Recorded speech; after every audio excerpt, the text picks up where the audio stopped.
wanted to work with rural Americans and working class Americans, and particularly hunters and fishermen, the hook and bullet people, who cared deeply as much as any other American about the environment, and yet they felt completely alienated from the mainstream environmental community. So I spent my career working for a blue-collar coalition of commercial and recreational fishermen who mobilized on the Hudson River in 1966 to reclaim the river from its polluters. And over the next couple of decades, we brought over 500 successful legal actions against Hudson River polluters.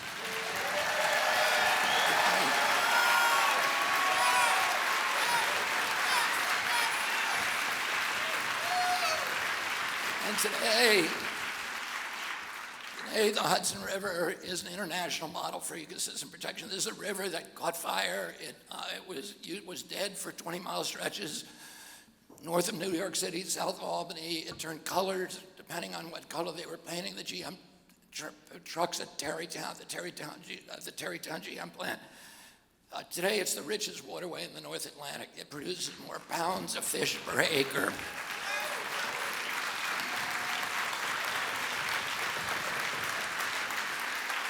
And more biomass per gallon than any other waterway in the Atlantic Ocean north of the equator. And the miraculous resurrection of the Hudson has inspired the creation of river keepers, water keepers, now 350 of them in 46 countries. We're now the biggest water protection group in the world.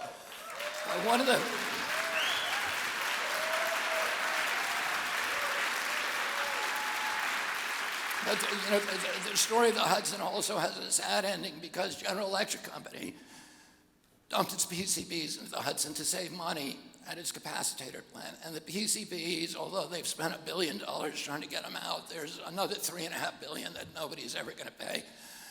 The commercial fish many of the species are too toxic to eat, and commercial fishery has been almost altogether closed. 2,000 families that I represented, now there's probably 2 left. And those are families that enrich the history, the culture, the palate of New York for 3.5 centuries. And they're gone not because their business plan didn't work, because it did work for 3.5 centuries. The thing that didn't work, free market capitalism worked perfectly for them. What didn't work was corporate crony capitalism, was the General Electric Company had better lobbyists.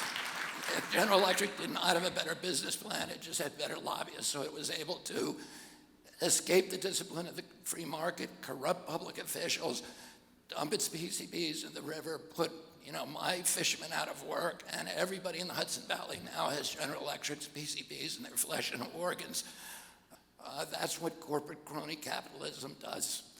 One of the things that I learned from the fishermen is that there's no daylight between good environmental policy and good economic policy.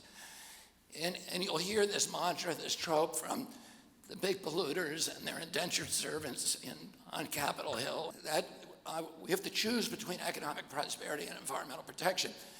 And that's a false choice. In 100% of the situations, good environmental policy is identical to good economic policy.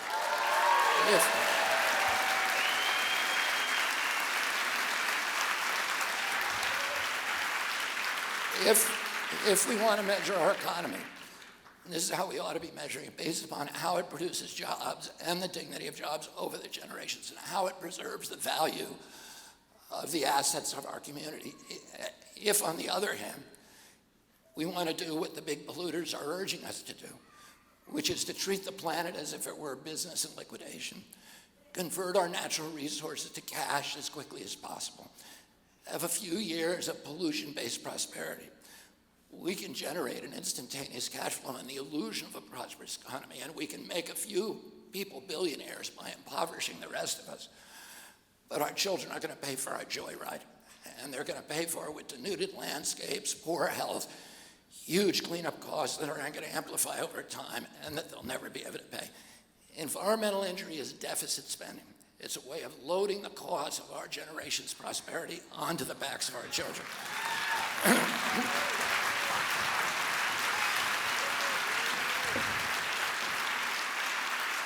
And One of the things that I've done over the past 30 years as an environmental advocate is to constantly go around and confront this argument that an investment in our environment is a diminishment of our nation's wealth. It doesn't diminish our wealth.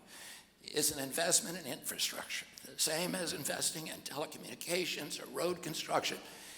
It's an investment we have to make if we're going to ensure the economic vitality of our generation and future generations.